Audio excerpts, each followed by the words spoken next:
ॐ तव कथामृतं तप्तजीवनं कविभिरीडितं कल्मषापहं श्रवणमङ्गलं श्रीमदाततं भुवि गृह्णन्ति ये भूरिदा जनाः।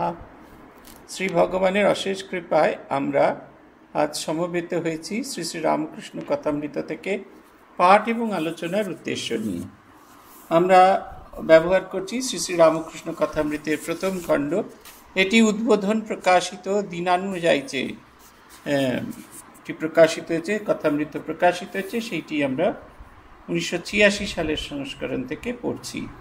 আমরা পড়ছিলাম শ্রী রামকৃষ্ণ পরম কথামৃতের 1882 সালের 28 অক্টোবরের কথা। ঠাকুর গিয়েছেন এবং ঠাকুর সিথির ব্রাহ্ম সমাজে গিয়েছেন, সেখানকার ঘটনা আমরা শেষ করেছিলাম। নিতাই কোনো রকমে হরিনাম করিয়ে নিতেন। হরিনাম করানোর স্টাইলটা ছিল তিনটি। বলছেন যে মাগুর মাছের ঝোল, যুবতী মেয়ের কোল, বল হরি বল। আমরা পূর্বদিন এ নিয়ে আলোচনা করেছি। মাগুর মাছের ঝোল মানে হচ্ছে যে তার যে প্রচণ্ড আনন্দাশ্রু সেটি যখন ঝরে পড়ছে সেটির সঙ্গে তুলনা করা হয়েছে। দুই হচ্ছে যুবতী মেয়ের কোল, পৃথিবীর কথা বলা হয়েছে। পৃথিবী মা চিরযৌবনা, তাই তার কোলে পড়ে তার কোলে বসে ভগবানকে চিন্তা করার কথা, এইটির কথা বলা হচ্ছে। এবং বল হরি বল, এবং এই অবস্থায় ভগবানের নাম করা। মানুষ যত ভগবানের দিকে এগিয়ে যাবে তত তীব্র আনন্দে তার চোখ থেকে আনন্দাশ্রু ঝরে পড়বে। তীব্র আনন্দের সঙ্গে সে ভগবানকে খোঁজার চেষ্টা করবে। আমরা তারপরের অংশ থেকে পড়ছি। মানুষের প্রকৃতি সম্পর্কে ঠাকুর বলছেন, মানুষ যেমন সংসারীদের মধ্যে সত্য রজতম 3 গুণ আছে।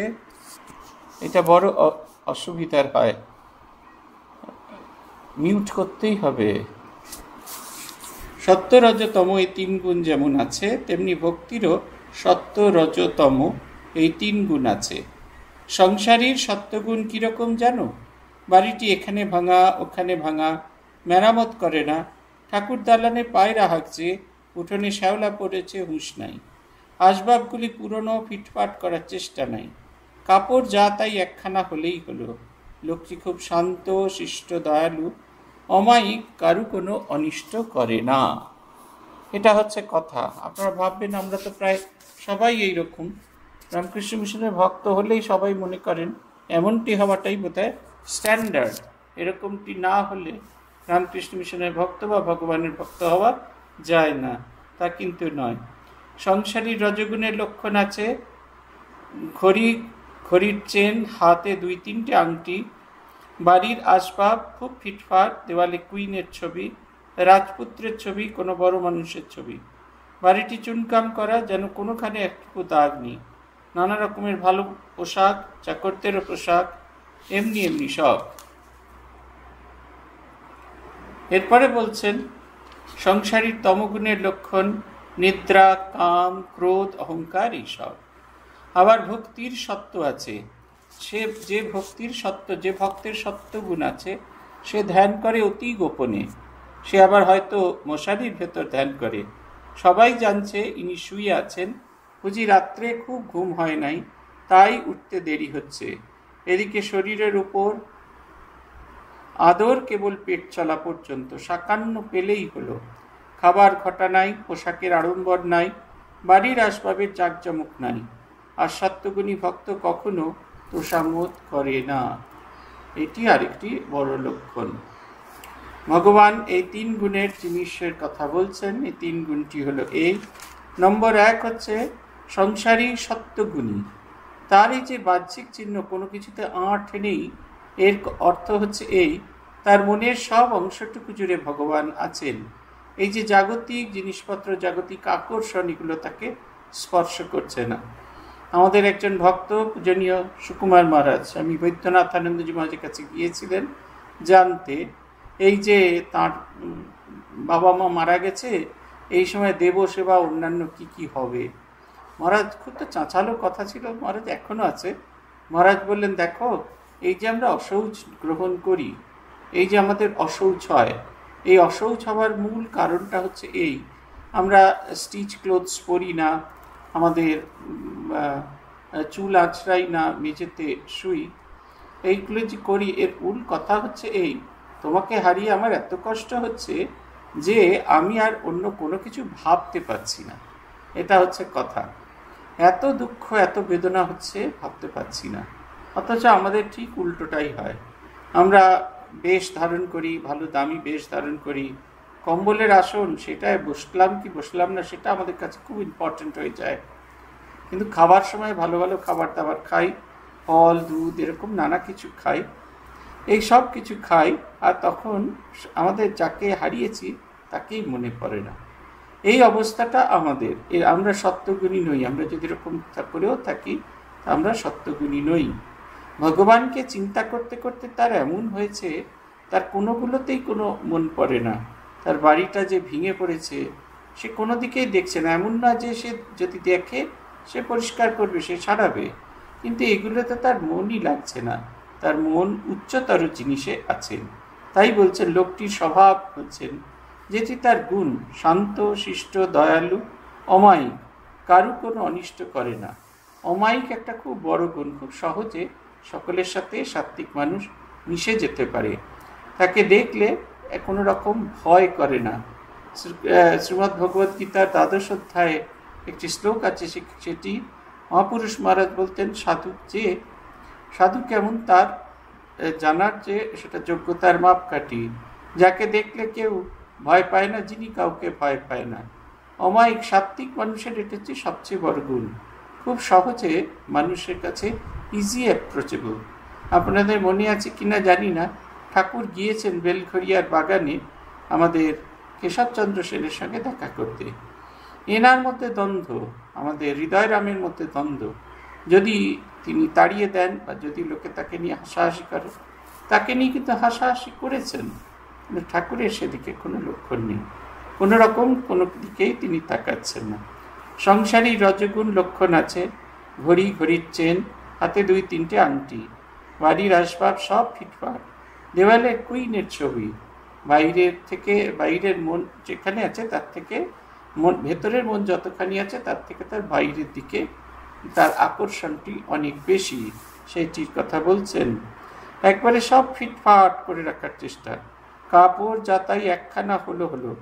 লোকটা খুব শিষ্ট, দয়াল। এই বাড়ির একটা দেওয়ালে কুইনের ছবি, রাজপুত্রের ছবি, কোনো বড় মানুষের ছবি। মানে আমার কানেকশন ঈশ্বর ছাড়া তার চেয়েও বড় মানুষ কারোর সঙ্গে আছে, এইটির প্রমাণ। বাড়ি চুনকাম করা, যেন কোনো রকমে একটু দাগ না পড়ে। নানা রকমের ভালো পোশাক, চাকরদেরও পোশাক, এমনি সব। আর সংসারীদের তমগুণ মানে হচ্ছে নিদ্রা, কাম, ক্রোধ, অহংকার, এই সবগুলি। ঘুমিয়ে থাকা, জেগে না ওঠা, যে অবস্থায় আছি তাতে স্যাটিসফাইড হয়, কিন্তু সেটা ভক্তির ভাবে নয়। মানে ইচ্ছে আমার করতে ইচ্ছে করে না, ইচ্ছে বেশি কিছু আমি চাই না। আমি বলতে থাকি যে অবস্থায় আছি সেই অবস্থাতেই আমি স্যাটিসফাইড। ওটি সাত্ত্বিক গুণের লক্ষণ না, এটি তমগুণের লক্ষণ। এটির কথা ঠাকুর বলছেন। আবার ভক্তিরও সত্য আছে। যে ভক্তের সত্য গুণ আছে সে ধ্যান করে অতি গোপনে। এই যে ঠাকুর বলছেন না, ধ্যান করবে মনে বনে কোণে, কোনো রকম অ্যাডভার্টাইজমেন্ট ছাড়া। যাই বলুন, মনে মনে করুন, মানে কেউ দেখতে পাবে না। অন্তরের অন্তঃস্থলে ভগবানকে ডাকা, এমন এক জায়গায় তাকে চিন্তা করে যেখানে কেউ তাকে খুঁজবে না, কেউ তাকে জানতে পারবে না। আমি যে তাকে ডাকছি সেটা বোঝা যাবে না। কোণে মানে হচ্ছে কোনো একটা নির্জন, আর বনে মানে হচ্ছে জঙ্গলে, যেখানে মনুষ্যরহিত জায়গা। এই তিনটি আমাদের সংসারের মধ্যে থাকতে হবে। আমাদের মনের পরিবর্তন হলে আমরা যদি তাকে ডাকি, তার প্রতি আকর্ষণ বোধ করব। যখন তাকে অনেকের ভেতরে ধ্যান করি, তখন অনেকের মাঝখানে থাকলেও আমি নিজেকে সম্পূর্ণ আলাদা করে নিতে পারবো। তখন আমরা ছাত্র, বেলুড় মঠে আসছি, আমাদের সঙ্গে একজন দিদি আসছেন, এখনও আমার তার সাথে দেখা হয়। তাই তিনি বলছেন, তিনি অন্যান্য ভক্তদের বলছেন, বাড়িতে কোনো একটা পুজো আছে, সবার কাজ করেছে, অন্নপূর্ণা পুজো, সকাল থেকে রাত অবধি সকলের কাজ করেছে। আমি চুপটি করে বসে আছি, কোনো কাজটি নিচ্ছি না, চুপ করে বসে আছি। ভাবছি যেটা ভগবানের ইচ্ছায় পড়বে, শুধু ভগবানের কাছে ডেকে চলেছি। দেখো দেখো, আমার যেন বিকেলবেলায় পূজনীয় মহারাজের কাছে যাওয়াটা যেন কোনোভাবে না আটকায়। বলছে আমি ভগবানের কাছে ডেকে চলেছি। তখন একজন বললেন, ও তো রোজ বিকেলে বেলুড় মঠ যায়, ওকে আর বিকেলের কাজটা দিও, ওকে সকালে আরও 2-4টি কাজ বেশি অতিরিক্ত দাও। তিনি রাজি হয়ে গেলেন। এই যে দেখুন, তার সত্যগুণ সব কিছু তার ধ্যান করছেন তিনি গোপনে, তার যে চিন্তা, মনের ভাবনা তিনি গোপনে রেখেছেন। তার ঈশ্বর চিন্তা, ঈশ্বরকে ডাকা তার গোপনে রয়েছে। মশারির মধ্যে বসে ধ্যান করছে, সকলে ভাবে ঘুম থেকে ওঠেনি, মহা কুঁড়ে ঘুমিয়ে আছে। তার শরীরের আদর কেবল পেট চলা পর্যন্ত। ঠাকুর দেখবেন বলছেন না, মোটা ভাত কাপড়ের ব্যবস্থা করার কথা বলছেন। মাও যে প্রার্থনা করছেন এই সঙ্গ যে হবে, তার নাম করে যারা বেরোবে তাদের মোটা ভাত কাপড়ের অভাব হবে না। মিনিমামটুকুতে খুশি। আমরা আগে যেখানে ছিলাম বনসাদ্বীপ, সেখান থেকে আরও 4 ঘন্টা দূরে জি প্লট, এল প্লট, বনশ্যামনগর, রাক্ষসকালী এইসব জায়গাগুলি ছিল। সেখানে এখনও ইলেকট্রিসিটি যায়নি। আমি যখন সেখানে গিয়ে প্রথম পৌঁছলাম, মনে হলো আমার গালে কেউ সপাটে থাপ্পড় মারল। কত কমই, কত অল্প জিনিসে মানুষ জীবনযাপন করে আনন্দে থাকতে পারেন, আমি ওখানকার মানুষদের দেখে শিখেছি। এটা একবারে অদ্ভুত ব্যাপার। পোশাকের আড়ম্বর নাই, বাড়ির আসবাবের জাঁকজমক নাই, আর সত্যগুণী ভক্ত কখনো তোষামত করে ধন লয় না, কখনো কোনো কিছুর বিনিময় নিজের আত্মসত্তাকে বিক্রয় না। ভক্তির রজক থাকলে সে ভক্তের হয়তো তিলক আছে, রুদ্রাক্ষের মালা আছে, সেই মালার মধ্যে আবার একটা একটা করে সোনার দানা। সকলের হাস্য। যখন পূজা করে গরদের কাপড় পরে পূজা করে, এরকম ভক্ত আমি দেখেছি। রুদ্রাক্ষের মালার ভিতরে একটি একটি করে সোনার রুদ্রাক্ষ আছে, 3-4টে রুদ্রাক্ষ, তারপর একটি করে সোনার রুদ্রাক্ষ। আমরা অত জানতাম না, তিনিও মালা জপছেন, দেখছি। তারপর একদিন তিনি আর না থাকতে পেরে আমাদের দেখাচ্ছেন, আপনারা কি সাধারণ রুদ্রাক্ষে জপছি? আমি মাঝে মাঝে 2-4টে সোনার রুদ্রাক্ষ করে নিয়েছি। রুদ্রাক্ষ 5-6টা করে রুদ্রাক্ষ আছে, তারপর একটা করে সোনার রুদ্রাক্ষ। আমি ঠাকুরের অবজারভেশনের কথা ভাবছি। ঠাকুর তো আমাদের মতো এত বাইরের জগতে যাননি, কিন্তু তিনি এগুলো সব লক্ষ্য করেছেন। 3য় পরিচ্ছেদ, ক্লাইব্যমাস্ম গমঃ পার্থ নৈতত্তয়ুপপদ্যতে শূদ্রম হৃদয় দৌর্বল্য তক্তোত্তিষ্ঠ পরন্তপ। শ্রীমদ্ ভগবদ্গীতার 3য় অধ্যায় 3য় শ্লোক। এটি আমার ভীষণ প্রিয় শ্লোক। আমি মাঝে মাঝে এই শ্লোকটা উল্লেখ করে থাকি। শ্রীকৃষ্ণর যে ডায়লগ যা দিয়ে গীতা শুরু হলো, এটি তার 2য় ডায়লগ। ক্লীবতা পরিত্যাগ করবার কথা বলা হচ্ছে। ক্লীবতা মানে পার্টাব অবস্থা। আমরা যখন চিন্তা করতে পারি না কি করা দরকার, কি করা দরকার নয়, আমরা যখন একটা দ্বন্দ্বের মধ্যে থাকি, যখন কিছুতেই চিন্তা করতে পারি না যে কীভাবে এগোবো, কেমনভাবে এগোবো, কোন পথ দিয়ে এগোলে আমাদের পথ হয়, সেইটাকে বলছেন ক্লীবতা। ক্লাইব্যম, এই ক্লীবতার অর্থ পুরুষ, স্ত্রী এবং মাঝখানের জেন্ডার নয়। ক্লীবতা মানে মনের একটা অবস্থা, যেখানে আমরা ডান দিকে যাব না, বাঁ দিকে যাব না, সোজা যাব, এই অবস্থায় আমাদের একটা অসংশয়ের অবস্থা হয়। বলছেন ক্লাইব্যম মাস্মগম পার্থ নৈতত্তয়ুপপদ্যতে শূদ্রম হৃদয় দুর্বল। আমাদের যে মনের এই দুর্বলতা, এটাকে হৃদয়ের খুব ক্ষুদ্রতার কথা বলছেন। মানে এমন এক দুর্বলতা, এটি আমাদের অন্তরের কখনো বিকাশ হবে না। অতএব এটাকে পরিহার করতেই হবে, পরিহার করারই দরকার। তক্তোত্তিষ্ঠ কথাটা খুব ইম্পর্টেন্ট। উঠে দাঁড়ানো। কীরকম উঠে দাঁড়ানো? আপনারা যখন উঠে দাঁড়ান, চট করে উঠে দাঁড়ান। যে অবস্থায় ছিলেন সেই অবস্থা থেকে অন্য অবস্থা, অন্য একটা পশ্চারে চলে যাচ্ছেন। এই মনের এক পশ্চার থেকে আরেক পশ্চারে যাওয়া, সেইটি বলতে গিয়ে এটি বলছেন পরন্তপ, যিনি অন্যকে শোক দান করেন, কষ্ট দেন। তুমি এই হৃদয়ের দৌর্বলতা একটু পরিত্যাগ করে উঠে দাঁড়াও। শ্রীরামকৃষ্ণ বলছেন ভক্তির তমোজার, তার বিশ্বাস জ্বলন্ত। ঈশ্বরের কাছে সেরূপ ভক্ত জোর করে, যেন ডাকাতি করে ধন কেড়ে লয়। মারো, কাটো, বাঁধো, এইরূপ ডাকাত পড়া ভাব। এই যে ভক্তির তমগুণী ভক্তির তমোজার আছে, তার এই ভাবটি আসে, তিনি আমার, অতএব যা কিছু আছে সেটা আমার। জোর করে কেড়ে নেওয়া, তার কাছ থেকে ভালোবাসা জোর করে কেড়ে নেওয়া। ঠাকুর ঊর্ধ্বদৃষ্টি হইয়া তাহার প্রেমরস সিক্ত কণ্ঠে গাইতেছেন। গয়া গঙ্গা প্রভাসাদি কাশী কাঞ্চি কে বাঁচায়, কালী কালী কালী বলে আমার অজপা জ্যোতি ফুরায়। ঠাকুরের এই বিখ্যাত গান, গয়া গঙ্গা প্রভাসাতি কাশী কাঞ্চি কে বাঁচায়, কালী কালী কালী বলে আমার অজপা যদি ফুরায়। আমরা সবাই অজপা হতে চাই। অজপা অবস্থা কীরকম? যেখানে চেষ্টা না করে মন আপনা আপনি ভগবানের নাম করতে থাকে, এরম অবস্থা হয়। আপনি যদি সর্বদা কনসিয়াসলি জপ করার অভ্যাস করতে থাকেন, তাহলে দেখবেন একটা সময় এই অবস্থা হয়। এটা হয় না এরকম কথা বলছি, নিশ্চয়ই হয়।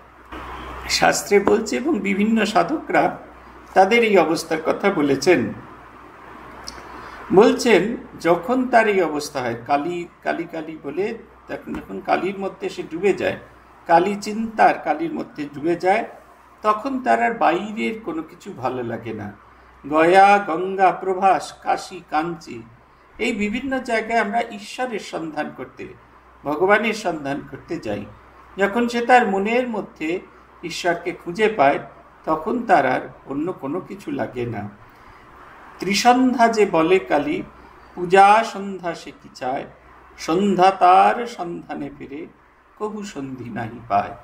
বলছেন ত্রিসন্ধ্যা যে কালী বলে, এই বিশ্বাসের সঙ্গে, বোধের সঙ্গে যে কালী নাম উচ্চারণ করে, ত্রিসন্ধ্যা যে কালী বলে, পূজা সন্ধ্যা সে কি চায়। পূজা সন্ধ্যা মানে হচ্ছে রিচুয়ালিস্টিক ওয়ার্শিপ। তার এই রিচুয়ালিস্টিক ওয়ার্শিপ আর কোনো কিছুর প্রয়োজন নেই। সন্ধ্যা তার সন্ধানে ফিরে, তার এই যে এক পর্ব থেকে আরেক পর্ব যাওয়ার জন্য যে রিচুয়ালিস্টিক ওয়ার্শিপ আমরা করি, আমরা বিভিন্ন সন্ধিকালে জপ ধ্যান করি, সময় ঠিক করে জপ ধ্যান করি, যাতে এই সময় জপ ধ্যান করলে আমাদের জপ ধ্যানের গভীরতা আরও বাড়বে। এই সমস্ত আমরা কত কি ভাবতে থাকি, এই এত কিছু আমাদের আর ভাবতে হয় না।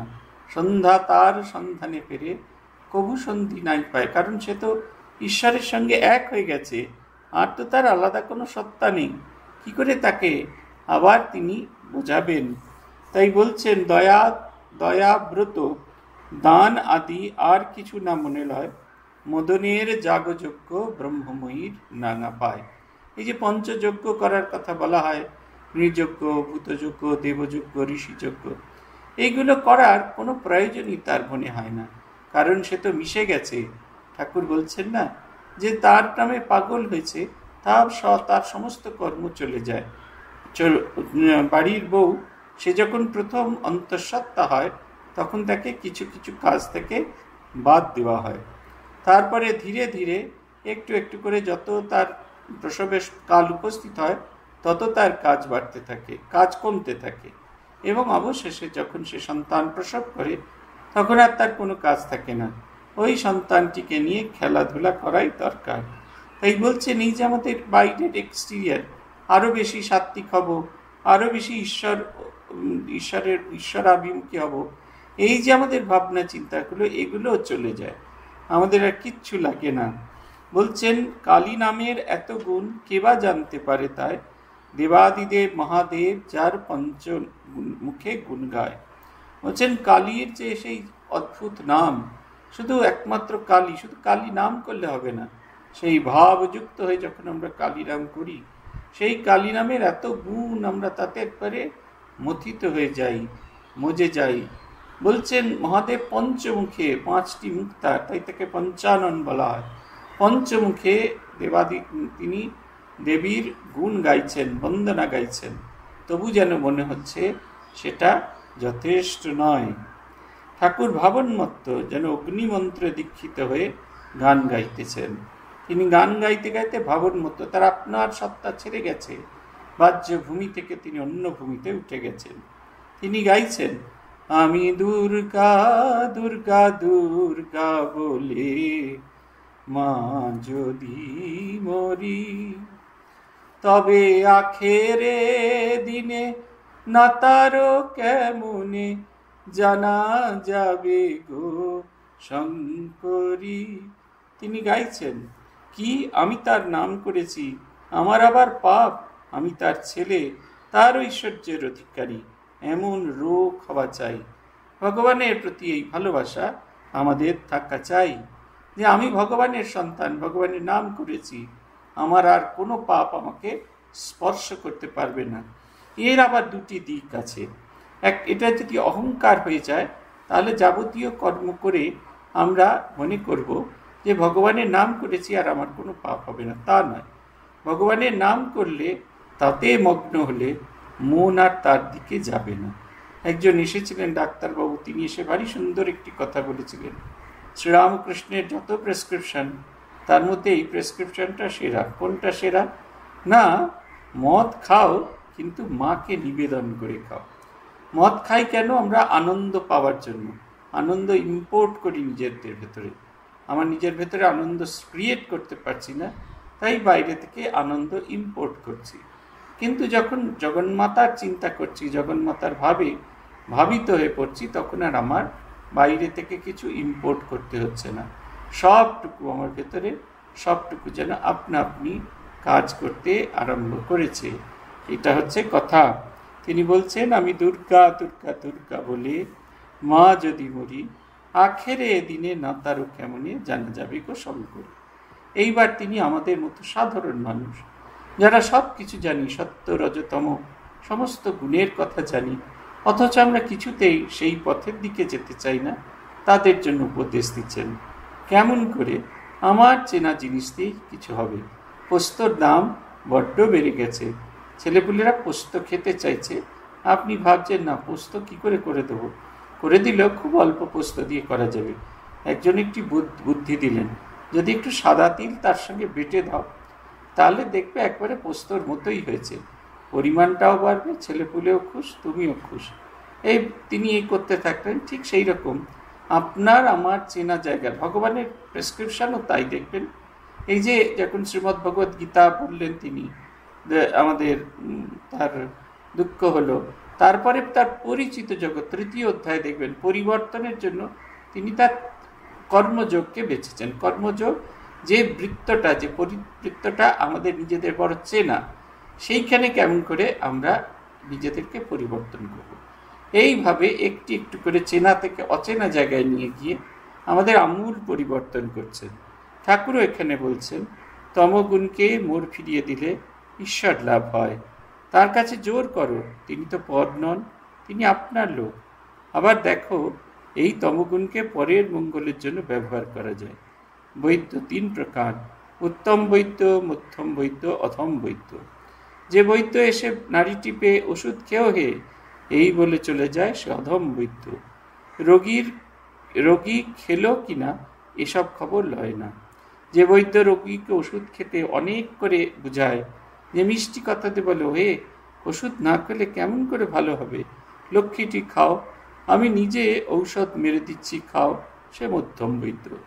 আবার যে বৈদ্য রোগী কোনো মতে না খেলে বুকে হাঁটু দিয়ে জোর করে ওষুধ খাইয়ে দেয়, সে উত্তম বৈদ্য। এই বৈদ্যের তমগুণ, এ গুণে রোগীর মঙ্গল হয়, অপকার হয় না। বৈদ্যের মতো আচার্য 3 রকম। ধর্মোপদেশ দিয়ে শিষ্যদের আর কোনো খবর লন না, সে আচার্য অধম। যিনি শিষ্যদের মঙ্গলের জন্য তাদের বারবার বুঝান, যাতে তারা উপদেশগুলি ধারণ করতে পারে, অনেক অনুনয় বিনয় করেন, ভালোবাসা দেখান, তিনি মধ্যম থাকের আচার্য। আর যখন শিষ্যেরা কোনো মতেই শুনছে না, দেখে কোনো আচার্য কোনো মতে শুনছে না দেখে কোনো আচার্য জোর পর্যন্ত করেন, তারে বলি উত্তম আচার্য। প্রথমে বলছেন তমগুণ বলছে জীবনের মোড়টাকে ফিরিয়ে দেওয়া, জীবন করে নতুন করে দেখা, রিডিজাইনিং, রিফ্যাব্রিকেটিং লাইফ। আপনার একটা কোনো ভালো পোশাক ছিল, সেটা খুব ফেড হয়ে গেছে, আপনি তার উপর খানিকটা রং তুলি দিয়ে একটু কাজ টাজ করে দিলেন, একটুখানি সুতো দিয়ে কিছু একটা করে দিলেন, সেটা দেখতে একদম সুন্দর হয়েছে। আমার মনে আছে আমাদের ক্লাসের একটি ছেলে এগুলি খুব ভালো পারত, এখন সে খুব বিখ্যাত একজন চার্টার্ড অ্যাকাউন্টেন্ট। জিন্স প্যান্টের একটা জায়গায় ছিঁড়ে গেছে। এখন যেমন সবাই 7 করে জিন্স প্যান্ট পরে, সেরকম আমাদের সময় ছিল। আমরা এমনি গোটা গোটা প্যান্ট পরতাম, ছেঁড়া প্যান্ট পরি না। আগের যেমন, এখন যেমন জিন্স প্যান্ট ছেঁড়া পরলে সেটাই মডার্ন, ছেঁড়া প্যান্ট কিনে নিয়ে আসে। আমি তো এখন ছেলেপুলেদের দেখে অবাক হয়ে যেতাম, ছেঁড়া প্যান্ট কিনেছে, হাঁটুর কাছটা ছেঁড়া, সেরকম ছিল না, তা সত্যি সত্যি এরকম ছিঁড়ে গেল। ওই যাওয়া কলেজ স্ট্রিটে, আমাদের কলেজ থেকে বেরোনোর পথে, যাওয়া আসার পথে নানা ধরনের মোটিভ কিনতে পাওয়া যেত, ওই মোটিভ কিনে নিল, বাড়িতে এসে পরের দিন ঘুরে এলো, সেই হাঁটুর কাছে যেখানটা ছিঁড়ে গেছে সেই তার ওপর বসিয়ে তার চতুর্দিক দিয়ে হাতে সেলাই করে নিয়েছে। কি সুন্দর মোটিভটা লেগে গেছে, প্যান্টটা দেখতেও সুন্দর হয়েছে এবং এই জায়গাটা ছিঁড়েছে বোঝা যাচ্ছে না, দুদিকে মোটিভ করেছে, এদিকেও একটা আছে ওদিকেও একটা আছে, ভেতরেরটা দেখা যাচ্ছে না। এই যে মোড় ফিরিয়ে দেওয়া, রিডিজাইনিং, নতুন করে করা, জীবনকে একটু নতুন ছন্দে নতুন করে দেখা, তার কাছে জোর করো, তিনি তো অপর নন, তিনি আপনার লোক। আমরা বারবার খারাপ করব, তার কাছে জোর করতে, আমি তো ভালো হতে চাইছি। শ্রদ্ধাপ্রাণা মাতাজির একটি ভারী সুন্দর কথা আছে, আমার খুব ভালো লেগেছিল। একজন মাতাজি তার স্মৃতি কথায় বলেছেন, নিবেদিতা স্কুলে আছেন তখন শ্রদ্ধাপ্রাণা মাতাজি, ব্রহ্মচারিণী মাতাজিকে গিয়ে বলছেন যে আমি জব করতে চাই, অথচ মন কিছুতেই বসে না। মাতাজি বলছেন আমারও হয়, কিন্তু আমি ঠাকুরকে বলি যে আমি তো তোমারই নাম করতে চাইছি, তুমি যদি আমায় না সাহায্য করো কেমন করে হবে। এই যে জোর করা, এই জোর করা করতে গেলে তাকে আপনার বোধ করতে হয়, নিজের বলে বোধ করতে হয়। বৈদ্য 3 প্রকার, উত্তম, মধ্যম, অধম। যে কারোর খোঁজ করে না, যে খেলো কি খেলো না দেখে না, যে সাদাসাদি করে খেয়ে নাও খেয়ে নাও, আর তৃতীয় হচ্ছে যে খেতে চায় না তাকে জোর করে খাওয়ানো। এই তৃতীয় বৈদ্যের সন্ধান আমি দেখেছি, আমি সেবা প্রতিষ্ঠান থাকতে দেখেছি। আমি বললাম অ্যামলোবেট ওষুধ খেলে আমার পাটা ফুলে, বলে ফুলুক, তবু আপনাকে ওই ওষুধটা খেতে হবে। এমন ধমক দিয়ে বললো আমি দ্বিতীয় কোনো কথা বলতে পারছি না, এই মুহূর্তে ওই ওষুধটি আপনার সবচেয়ে বেশি প্রয়োজন। সেই ওষুধটা খাওয়া হলো। তারপরে 7 দিন বাদে যখন গেলাম, তিনি তার চেয়ার থেকে নেমে এলেন, এসে আমি তার চেয়ে কত বয়সে ছোট, পাটা টিপে টিপে টিপে টিপে দেখছেন, না মহারাজ এটা খুব ফুলছে, আপনার তখন প্রেশারটা কমে গেছে, ওষুধটা আমরা বদলে দিচ্ছি। এই উত্তম বৈদ্য আমরা দেখেছি, এরকম দেখার সৌভাগ্য হয়েছে। আচার্যও দেখেছি। শ্যামাপদ মহারাজ গল্প করছিলেন, আগে শিকরাকুলিন গ্রামের অধ্যক্ষ ছিলেন, এখন বর্ধনা প্রয়াত। শ্যামাপদ মাঝে সন্ন্যাস নাম ভুলে গিয়েছি। স্বামী বিশুদ্ধানন্দজি মাঝে শিষ্য ছিলেন। তিনি বেলুড় মঠের ইন্ডাস্ট্রিয়াল স্কুলটি দেখাশোনা করতেন, এখন যেটা পিপিটিসি বিল্ডিং, একটা সময় সেটা ইন্ডাস্ট্রিয়াল স্কুল ছিল। ইন্ডাস্ট্রিয়াল স্কুলের কাজে খুব সকালবেলায় তিনি বেরিয়ে পড়েছেন, আর বেরিয়ে সন্ধেবেলা তিনি ফিরেছেন। যখন গেট দিয়ে ঢুকছেন তখন দারোয়ান বলছেন প্রেসিডেন্ট মহারাজ আপনাকে ডেকে পাঠিয়েছেন। প্রেসিডেন্ট মহারাজ হলেন বিশুদ্ধানন্দজি মহারাজ। বিশুদ্ধানন্দজি মহারাজ থাকতেন স্বামীজির বাড়িতে, স্বামীজির পাশের ঘরে। তিনি আস্তে আস্তে সেই ওই পেছনের গেট থেকে স্বামীজির মন্দিরের পাশে স্বামীজির বাড়িতে গিয়ে ওনার সঙ্গে দেখা করতে গেলেন। ঘরে ঢুকেই যেই বসেছেন দেখলেন বিশুদ্ধানন্দজি জপ করছিলেন। ওনার দিকে তাকিয়েই বললেন, তোকে যে 2টো মন্ত্র দিয়েছিলাম, একটা করলি আরেকটা করলিনি তো। 2টো মন্ত্র, বিশুদ্ধানন্দজি 2টো করে মন্ত্র দিন, একটা ঠাকুরের মন্ত্র, একটা মায়ের মন্ত্র। একজন আছে সেই পিপিটিসি বিল্ডিংয়ে, অন্তত যেখানে প্রেসিডেন্ট মহারাজ আছেন তার চেয়েও 10-15 মিনিট দূরে। তারপরে সে সেখানে কি করছে তার কোনো ঠিক ঠিকানা নেই, কিন্তু এখানে অনুভব করতে পারছেন তিনি। আমি বিশুদ্ধানন্দজির আরেকজন শিষ্যকে দেখেছি, বর্তমানে তিনি আমাদের সহসংঘাধ্যক্ষ। তাকে দেখলাম, মন্ত্র দীক্ষা হলো, কত সময় ধরে তাকে নিয়ে করলেন। তারপরে নরেন্দ্রপুরে দীক্ষা হচ্ছে, আমরা ফিরে যাচ্ছি, তখন ঘরেতে ফিরছি, দেখছি মহারাজ আবার ছাতা হাতে নিয়ে সেবকের সঙ্গে ফিরে আসছেন।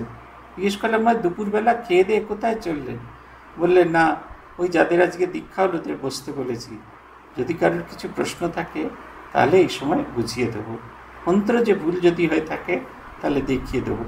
আমার পা একদম হয়ে গেছিল, একবারে কোনো রকম শব্দ করতে পারছিলাম না। এমনটাও হয়, এত আকুতি হয়। পূজ্যপাদ ভূতেশানন্দজি মহারাজকে দেখেছি মন্ত্র দীক্ষা দেওয়ার সময়, এত আকুতির সঙ্গে বলছেন যেন মন্ত্র দীক্ষাটা আমি নিতে আসিনি, উনি স্বয়ং নিতে এসছেন। বলছেন এত সুন্দর মন্ত্র, এত ভালো মন্ত্র, বললেই তোমার মনে থাকবে, কখনো তুমি ভুল করবে না। একটা অদ্ভুত একটা শক্তি দিয়ে তিনি বলছেন। 4র্থ পরিচ্ছেদ আমরা শুরু করব।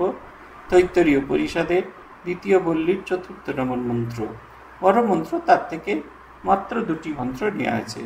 यतो वाचा निवर्तन्ते अप्राप्य मनसा सह কীরকম না বাক্য মন যাকে না পেয়ে ফিরে আসে সেই ব্রহ্মের আনন্দকে হৃদয়ে যখন অনুবোধ করে, তখন আর সে কিছুই ভয় পায় না।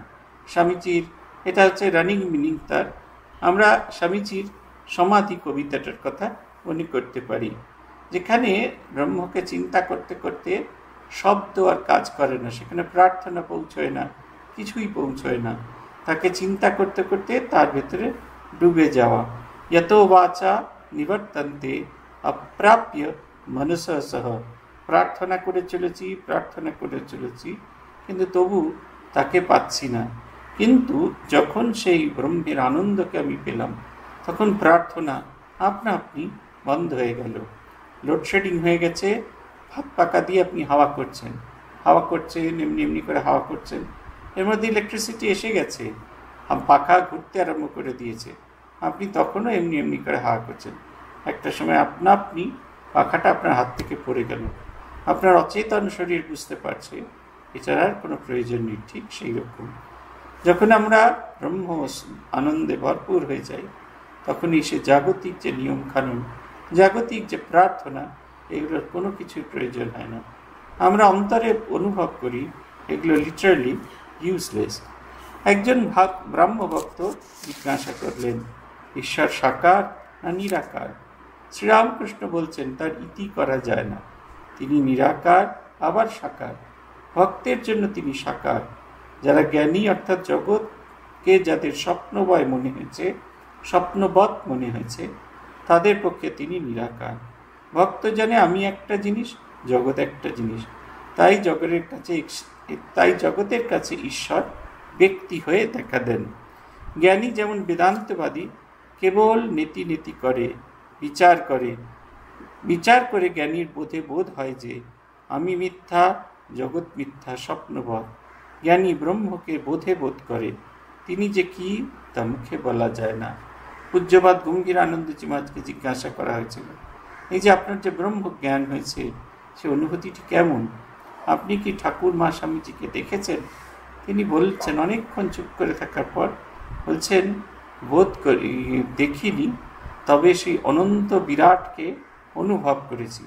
আমিও সেই বিরাটের একটা অংশ।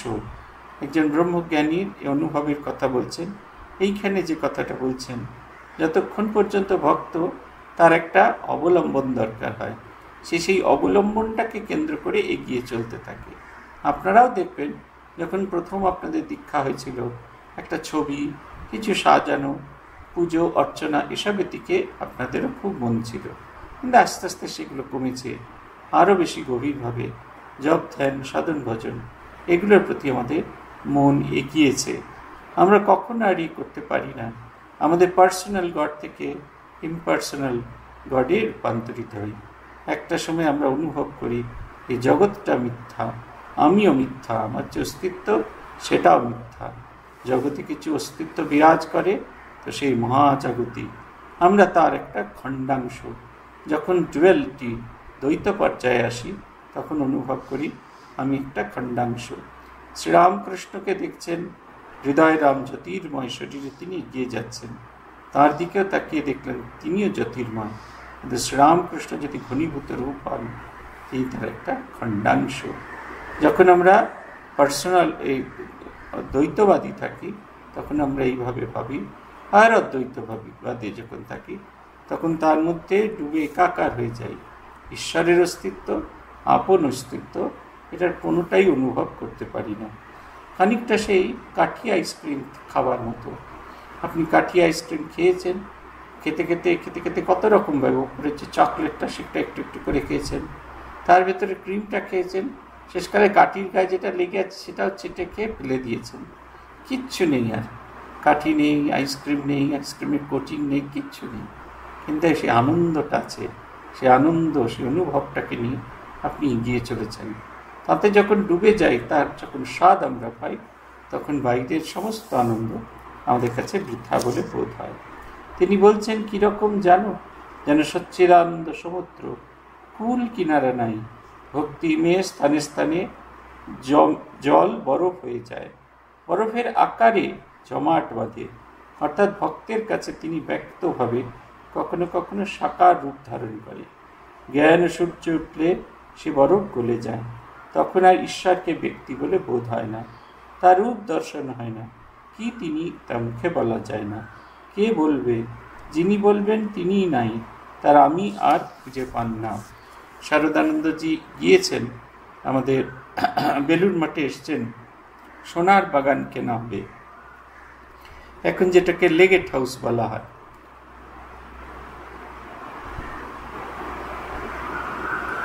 ব্রহ্মানন্দজি প্রেসিডেন্ট, তিনি কিছুতেই সেই কাগজে সই করতে পারছেন না।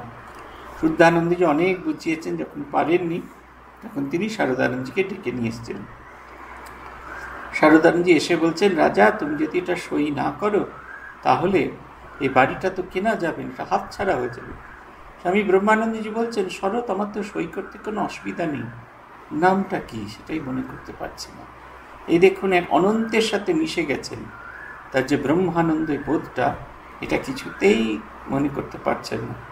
গহনানন্দ, এই আমাদের গীতানন্দজি মহারাজকে আমরা দেখেছিলাম, একটা সময় এসেছিল, এ সময় তার নামটা কি সেটা তিনি মনে করতে পারছিলেন না। গীতানন্দের জিটা লিখেছেন, তারপরে ঘুরে ঘুরে ঘুরে ঘুরে চলছেন, মনে করতে পারছেন না তিনি কে। এমনভাবে ভগবতভাবে ডুবে আছেন, তাঁর যে আলাদা অস্তিত্ব আছে সেটা তিনি অনুভবই করতে পারছেন না। সেই চেকটা আমার কাছে এসেছিল, আমি দেখেছি। অনেক কাণ্ড করে সেই জি ঘোরাঘোরা পরে তার সেবকরা নাম বলে দেওয়াতে তারপরে কিন্তু খুব ঝরঝর করে নিজের নামটা লিখেছেন, কিন্তু প্রথম দিকে কিছুতেই মনে করতে পারছেন না। বিচার করতে করতে আমিটা আর কিছুই থাকে না। পেঁয়াজের প্রথম লাল খোসা তুমি ছাড়ালে, তারপরে সাদা পুরু খোসা, এইরূপ বরাবর ছাড়াতে ছাড়াতে ভেতরে কিছু খুঁজে পাওয়া যায় না। যেখানে নিজের আমি খুঁজে পাওয়া যায় না, আর খুঁজবই বা কে? সেখানে ব্রহ্মের স্বরূপ বোধে বোধ কিরূপ হয় কে বলবে? একটা লুনের পুতুল সমুদ্র মাপতে গেছিল, সমুদ্র যেই নেমেছে অমনি গলে মিশে গেল, তখন খবর কে দিবে? পূর্ণজ্ঞানের লক্ষণ, পূর্ণ জ্ঞান হলে মানুষ চুপ করে যায়। তখন আমি রূপ লুনের পুতুল যদি সচ্চিদানন্দ স্বরূপ সাগরে গলে এক হয়ে যায়, আর একটুও ভেদ বুদ্ধি থাকে না। বিচার করা যতক্ষণ না শেষ হয়, লোকে ফরফর করে তর্ক করে, শেষ হলে চুপ হয়ে যায়। কলসি পূর্ণ হলে, কলসির জল পুকুরের জল এক হলে আর শব্দ থাকে না। যতক্ষণ না কলসি পূর্ণ হয় ততক্ষণ শব্দ। আগেকার লোক বলতো,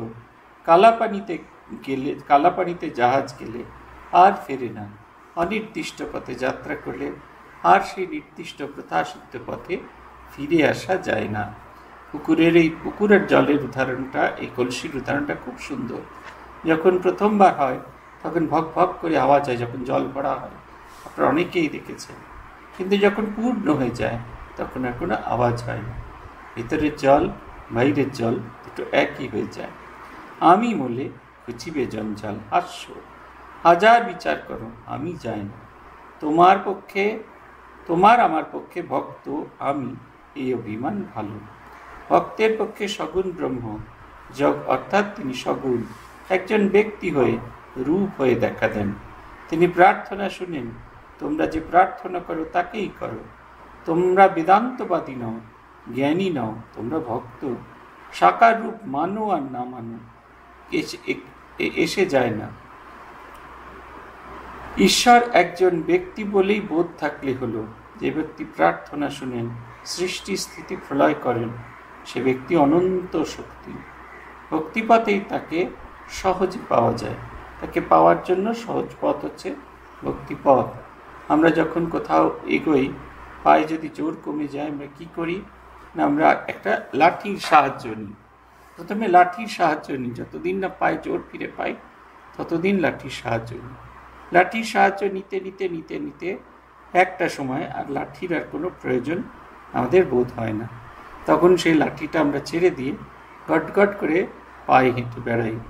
আমরা যতদিন না পর্যন্ত ঈশ্বরের সেই অদ্বৈতভাবে ভাবিত হতে পারি, যতক্ষণ না পর্যন্ত তাতে ডুবে যেতে পারি, ততক্ষণ পর্যন্ত আমাদের পক্ষে মুক্তিপথই সহজ পথ। এই পথেই আমরা ডুবে থাকব, এই পথেই আমরা অবগাহন করব, ডুবে গিয়ে তার ভিতরে একাকার হয়ে যাব। আজ এই পর্যন্ত। ওম তব ওম নিরঞ্জনম নিত্যম অনন্ত রূপম ভক্তানুকম্পাধৃত বিগ্রহম বৈ ঈশাবতারম পরমেশমিড্যম তং রামকৃষ্ণম শিরসা নমামি। ओम शांति ओम शांति ओम शांति। हरि ओम तत्सत्। श्री राम कृष्णार्पणमस्तु।